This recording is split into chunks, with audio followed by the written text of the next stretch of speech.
Hello there. Something a little bit different in this video. I'll be trying to teach you how to pronounce the longest place name in Wales. I'm Welsh. I live in Wales, but I am not a fluent Welsh speaker. So I won't necessarily be teaching you the 100% correct way to pronounce it, but I will get you closer than if you try to pronounce it just by looking at the word. Now, the longest place name in Wales is also the longest in the UK and the second longest anywhere in the world. And the place is Llan, Gogerych, Llan, Tysilio, Gogogoch. Now, if you are a fluent Welsh speaker, you'll be able to pick up on every bit I went wrong on, but it is not too bad, especially if you're not a Welsh speaker. I'll pop the word up, so it should be either down here somewhere or over my face or up here, but probably down here because it's quite a long word. It's got 58 characters, but because the Welsh alphabet is different to the English alphabet, it only has 51 letters. And I'll explain why that is as we go along. Now, the way I was taught it, and the easiest way I think to learn it as a non-Welsh speaker, is to break it down into different sections. Because it's not actually technically one whole word. If you translate it into English, it is very much a description of things in that area. If you just look at it as one word, you'll get into terrible trouble trying to pronounce it as an English speaker. But if you break it down into its individual words, it becomes much clearer. So with that in mind, let's start with the first part, which is Llan. Now, what I was saying about the Welsh alphabet, here we have a good example of it. A double L sound in Welsh is one letter. So that a single L is a letter and a double L is a second letter. A double L is pronounced slightly differently. It's not pronounced like O or an L sound. It's pronounced this can be quite tricky if you're not a Welsh speaker. A lot of people will try to pronounce that clan because they think that's closer to Llan. But generally speaking, it's actually better, if you can't quite get that, to pronounce it as a double L in English and just say Llan. Generally, Welsh speakers will have a much better idea of understanding what you're saying if you say Llan rather than clan. So you might find it in Llandudno or Llandudno, but never Llandudno. The only place this is different is if the double L is somewhere else in the word. So, for example, Llanelli has a double L at the beginning and in the middle. If you try and say Llanelli, that is very wrong. So the best thing to do there is to try and, as hard as you can, to get to that double L when it's in the middle of the word. So instead of Llanelli, try Llanelli. If you want to try and get the correct L sound, it's fairly straightforward to do. All you need to do is put your tongue to the roof of your mouth and then exhale. A bit like if you're trying to make a hiss sound, but with your tongue firmly in the roof of your mouth. So it's Llan. Have a go at that, see how close you can get there. Like I say, you're not trying to form a proper letter with that first part of the word of the letter. You're trying to just to exhale air through the side of your cheeks with your tongue at the roof of your mouth. So, as in Llanelli. Or in this case, Llan, Gogerych, Llan, Tysilio, Gogogoch. But we'll get there. The next part of the word is what in English you would say as fair, but is pronounced very differently in Welsh. That's because in Welsh an F is always pronounced as a V. A double F is pronounced as an F, but a single F is pronounced as a V. And this word is not actually pronounced fair or ver, but via, as in fire. So it's, imagine it being spelt V-I-R-E, via. So Llan, via. here's another tricky one because of the double L, and this time the double L comes at the end of the word. So this is push. And in this case, the W acts as a vowel. So it's pronounced similar to a double O sound, so it's push. Then we've got Gwyn.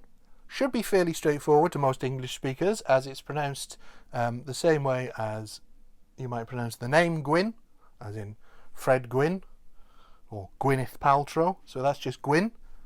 Incidentally, that means white. Gich. This is much trickier, because if you remember, I was saying that in push, the W becomes an O sound. In Gwyn, it stays as a W sound because it transposes itself as a vowel. In English, a Y often does the same, transposes itself as a vowel, although it's not a vowel. In Welsh, the Y is a vowel. So the Y is the vowel in this word, and it forms an I sound. So this is gich, because of the double L at the end, not gil or guile, or however else you might pronounce it. It's gich.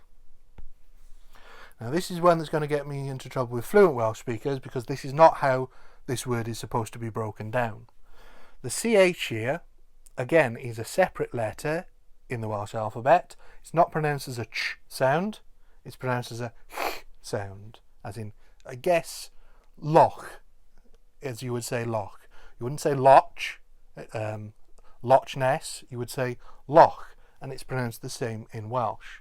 The reason I get into trouble is because the word actually ends on the R, the Y is a word on its own, and then this actually forms part of this word.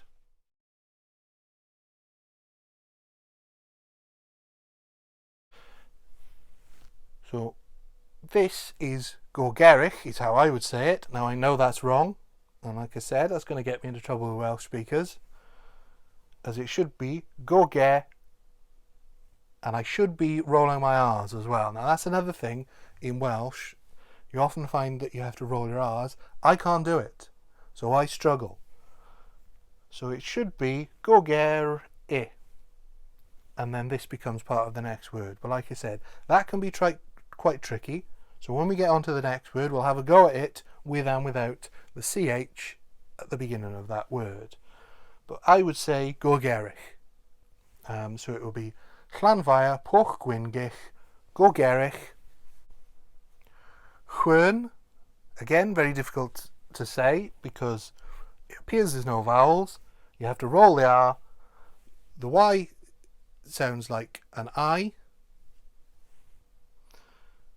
and the W stays as W. Now, if you put the CH at the beginning of this, it becomes Gwyn, which I find even harder to say, and it sounds a bit silly to me when I'm saying it.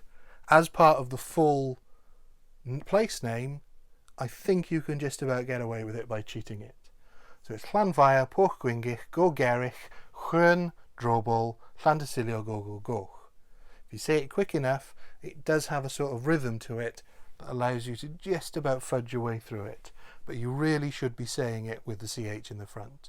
So if you do feel more confident having practiced it, by all means try Gwyn or Gwyn, but as you can hear, I'm not very good at it.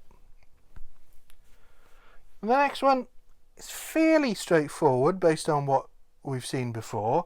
Dro is just dro, and bush, like push, but this is bush with a double L at the end. So this is drobush.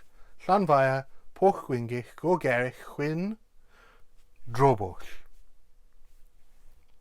The reason this looks very tricky in the full word is because drobush, which ends with a double L, which again is one letter, the next word in the place name starts with a double L. So if you just look at it written down, it looks like four L's next to each other, and that looks very confusing. But if you break it down into its sort of constituent parts, drobush is a separate sort of section. Llan, again. Now if you've sort of looked at Llan Push, you'll see Llan there and Llan here. It's just that it looks trickier when you're looking at the whole thing. So, Gogogoch, Llan. Tysilio, fairly straightforward. It's a T, as in the Y becoming an I rather than a T or a tie. It's not Tysilio or Tysilio, it's Tysilio. And then the last part, very straightforward, except the CH at the end. It's not a ch sound, remember, it's more like the CH in loch. So it's Gogogoch. So altogether, Llan Via, Gwyn, Gogerych, Gwyn, Tysilio, Gogogoch. And as I said, I still struggle with that WYRN, Gwyn, and it doesn't help me if I put the CH in front to become Gwyn. My pronunciation is terrible, so I sort of fudge that a little bit, but it's still a far better effort than if I was to read it just from the page, having no knowledge of how to pronounce it. I hope this has been useful to you, and I hope you get the chance to visit Llan Via, Gwyn, Gogerych, Gwyn, Tysilio, Gogogoch. It's a very small village on Anglesey. I should explain that the actual place name is an invention to boost tourism. The actual full English version, I'll have to put it on the screen because I can't remember it, but it's a description of the place that somebody decided would be good to boost tourism to give Wales the longest place name in Europe, and it's worked. Because as I said, it's quite a small village, but it gets lots of tourists who go to see the sign. I hope you've enjoyed this. Rewind, practice. If you are a Welsh speaker, tell me how good I did and where I went wrong, because I know I did go wrong. And if you're an English speaker, tell me how you get on with it, and if there's anything I can do to make it easier to pronounce. Thank you. Bye.